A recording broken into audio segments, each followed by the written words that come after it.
नमस्कार। संस्कृत समाधान चैनल में आपका स्वागत है। मैं सुरेंद्र कुमार एक बार फिर उपस्थित हूँ आपके सामने। शैमुषी भाग 2 कक्षा 10 का पाठ 2 बुद्धिर्बलवती सदा का अभ्यास कार्य लेकर तो बने रहिए हमारे साथ। अभ्यास एक पदेन उत्तरम लिखत।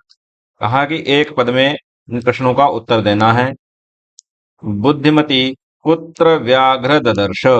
बुद्धिमती ने कुत्र माने कहाँ, व्याघ्रम व्याघ्र को बाघ को ददर्श देखा, तो कहाँ देखा?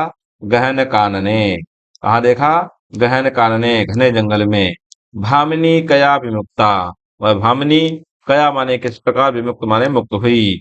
कैसे हुई? निज बुद्धिया अपनी बुद्धि से। सर्वदा सर्व कार्येषु का बलवती। हमेशा सदा सभी कार्यों में बलवान क्या होता है? तो होता है बुद्धि। क्या है? बुद्धि। व्याघ्र कस्मात् बिभेति। बाघ किससे डरता है? तो मानुषात्। किससे डरता है? मानुषात् मनुष्यों से। प्रत्युत्पन्नमति बुद्धिमती किम आक्षिपन्ति उवाच।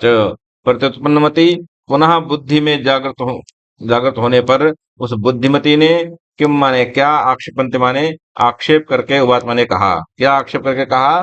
तो श्रृंगालम। किसको कहा आक्षेप करके? श्रृंगाल को। जो लोमड़ी, जो श्यार आया था साथ में, उसको आक्षेप करते हुए, उलाहना देते हुए कहा। अगला प्रश्न है अधोलिखितानां प्रश्नानां उत्तराणि संस्कृत भाषया लिखत। निम्नलिखित जो प्रश्न दिए गए हैं, इनके उत्तर संस्कृत भाषा में लिखने हैं। बुद्धिमती के न उपेता पितु अहम प्रतिचालिता। बुद्धिमती के न उपेता माने किसके साथ? पिता के घर के लिए चली। तो बुद्धिमती पुत्रद्वयोपेता पितृगृहम प्रतिचालिता। बुद्धिमती पुत्रद्वयोपेता दो पुत्रों के साथ अपने पिता के घर के लिए चली। व्याघ्र किम विचार्य पलायति। व्याघ्र ने क्या विचार करके पलायन किया, वह चला गया? इसका उत्तर होगा काचित इयं व्याघ्र मारी इति मत्वा पालयति पलायति। काचित माने कोई, इयं माने यह, व्याघ्र मारी बाघ को मारने वाली है, ये कोई बाघ मारने वाली महिला है। इति मत्वा विचार करके या मान करके, पलायति माने चला गया। लोके महतो भयात कह मुच्यते। लोक में भय से क्या? तो लोके महतो भयात बुद्धिमान मुच्यते। लोक में महतो, लोक में महान भय से बुद्धिमान लोग दूर हो जाते हैं। बुद्धिमान लोगों के पास भय नहीं आते हैं। जम्बू कहा किम वदन व्याघ्रस्य उपहासम करोति। जम्बुक माने वह श्रृंगाल ने, किम वदन माने क्या कहते हुए, व्याघ्रस्य माने व्याघ का, उपहासम करोति उपहास किया या करता है। क्या कह के? कि यत मानुषादपि विभेषी, जो मनुष्यों से भी डरता है। इति माने ऐसा। वदन जम्बुकः माने कहते हुए उस जम्बुक ने, व्याघ्रस्य माने बाघ का, उपहास करो तो मैंने उपहास किया, करता है। बुद्धिमती श्रृंगालम किम उक्तवती। बुद्धिमती श्रृंगालम माने श्रृंगाल को, किम उक्तवती क्या कहती है? क्या कहती है? बुद्धिमती श्रृंगाल उक्तवती रे रे धूर्त, अरे धूर्त, त्वया मह्यम पुरा व्याघ्रम त्रयदत्तम। तुमने पहले मुझे 3 बाघ दिए थे। विश्वास्य अपि अद्य एकमानी कथम। तो ऐसा विश्वास दिला करके तुम आज केवल एक ही लेके आए हो, क्यों? यासी माने इति अधुना वद। इतना, वो अब बताओ तुम्हें साथ क्या करना चाहिए। इतना कहते हुए भाग गया। स्थूल पदम आधृत्य प्रश्न निर्माण करो। तो यह प्रश्न नंबर 3 है। स्थूल पदों को आधार करके। तत्र राजसिंहो नाम राजपुत्र वसति स्म। वहां राजसिंह नाम का राजपुत्र रहता था। तो तत्र माने कहाँ रहता था? तत्र किम माने किम नाम, वहां किस नाम का राजपुत्र वसति स्म, राजपुत्र रहता था। तो राजसिंह के नाम पर क्या हो जाएगा? किम नाम। ठीक है। बुद्धिमती चपेटया पुत्रों प्रहृतवती। बुद्धिमती ने थप्पड़ों से पुत्रों पर प्रहार किया। तो कैसे किया? ठीक। बुद्धिमती कया पुत्रों प्रहृतवती। तो बुद्धिमती ने किससे या किस प्रकार से पुत्रों पर प्रहार किया या मारा? व्याघ्रम दृष्ट्वा धूर्तः श्रृंगालावत। व्याघ को दृष्टवा माने देख करके, धूर्तः माने चालाक, श्रृंगाल माने लोमड़ी, अवयत माने बोली। क्या बोली? क्या कौन था? कौन बोला? तो कम दृष्टवा माने किसको देख करके, धूर्त श्रृंगाल अवत, किसको देख करके धूर्त श्रृंगाल बोला, किसको देख कर? व्याघ्र को बोलकर देखा था। तो व्याघ्रम की जगह हो जाए कम दृष्टवा। तुम मानुषाद विभेषी, त्वम मानुषाद विभेषी तो होगा त्वम कस्मात विभेषी। मानुषाद की जगह हो जाएगा क्या? कस्मात विभेषी। तुम किससे डरते हो? तो कैसे हो जाएगा? त्वम मानुषाद विभेषी। पुरा त्वया मह्यम व्याघ्र त्रयम दत्तम, पहले तुमने मुझे 3 व्याघ्र देने की बात कही या दिए। तो पुरा त्वया कस्मै व्याघ्रम त्रयम दत्तम, किसके लिए? पहले तुमने किसके लिए व्याघ्र दिए?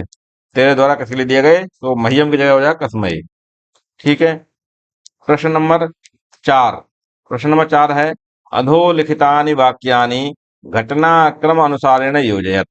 निम्नलिखित जो प्रश्न दिए गए हैं घटनाक्रम के अनुसार लगाना है। तो व्याघ्रमादि, व्याघ्र व्याघ्रमादि इयमिति मत्वा पलायति, इसको पहले नंबर पे, दूसरे नंबर पे कौन कौन से आए ये बताना है।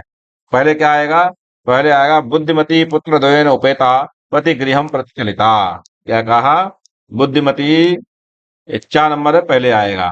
तो बुद्धिमती 2 पुत्रों के साथ अपने पिता के घर को चली। दूसरा क्या आएगा? मार्गे सा एकम व्याघ्रम अपश्यत, मार्ग में उसने एक बाघ को देखा। घ नंबर आएगा। ठीक। तीसरा आएगा व्याघ्रम दृष्ट्वा सपुत्रौ ताड़यन्ति उवाच अधुना एकम एव व्याघ्रम विभज्य भुजताम, उसने बाघ ने को देख करके उसने अपने पुत्र को मारती है और कहती है कि आज एक ही बाघ को भाग करके माने बांट करके भुजता माने खा लीजिए। दूसरी वाली। फिर उसके बाद कौन सी घटना होती है? तो व्याघ्र बाघ व्याघ्र मारी ये भी तिबुत्ता पलायती, माने जो बाघ होता है उसको बाघ मारी, बाघ को मारने वाला जान करके वहां से चला जाता है। उसके बाद कौन सा आएगा? फिर आएगा जम्बुकः कृतोत्साह व्याघ्रम पुनः काननम आगच्छत, जम्बुक के द्वारा उत्साहित किए गए वह बाघ बाघ दोबारा उस जंगल में आता है।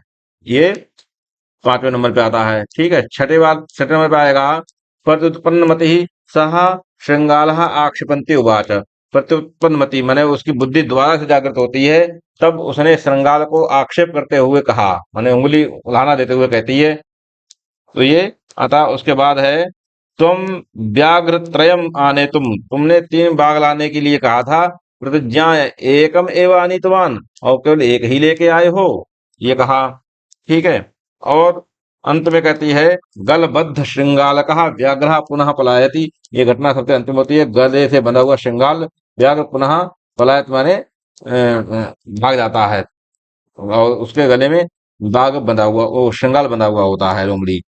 ठीक है। ये सब घटनाएं इस क्रम से आती हैं। आगे चलते हैं प्रश्न नंबर 5 की ओर। संधिम या संधि विच्छेदम कुरुत। पितुर्गृहम, पितुर्गृहम का संधि विच्छेद होगा पितुः गृहम। क्या होगा? पितुः गृहम, पिता का घर। एक एकः, एक का संधि विच्छेद करने को कह रहा है, होगा एकः एक एकः, एक एक करके। ठीक है। अन्य अपि, अन्य अपि, इसका संधि विच्छेद दिया गया है, संधि करनी है, तो अन्योपि क्या हो जाएगा? अन्योपि। इति उक्त्वा, इसका संधि होगा शब्द इत्युक्त्वा, इत्युक्त्वा। ठीक है। यत्र आस्ते का होगा यत्रास्ते, क्या हो जाएगा? यत्रास्ते। प्रश्न नंबर 5 हो गए। प्रश्न नंबर 6 अगला है 6।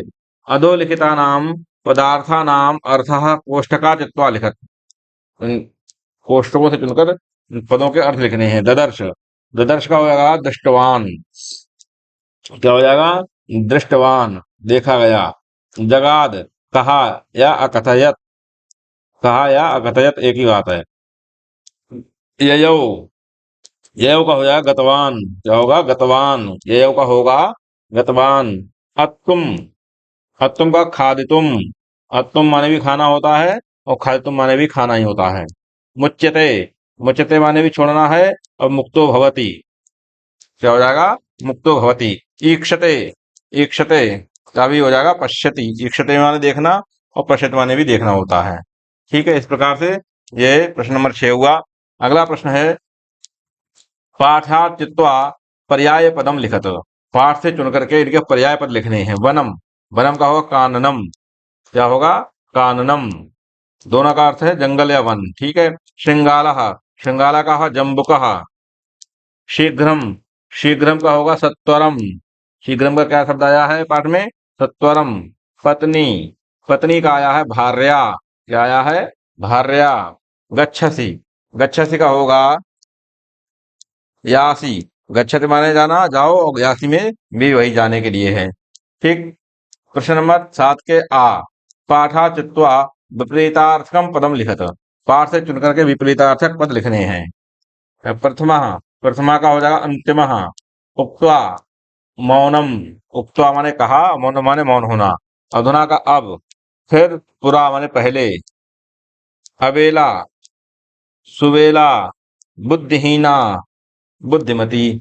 बुद्धिहीना का क्या हो जाएगा? बुद्धिमती। तो ये आज का पाठ बुद्धिर बलवती सदा का अभ्यास कार्य यहीं पूर्ण होता है। मिलते हैं अगले पाठ में, तब तक के लिए नमस्कार। यदि फिर भी आपको कोई समस्या हो तो हमें कमेंट बॉक्स में लिखकर बता सकते हैं। आपकी समस्या का पूर्ण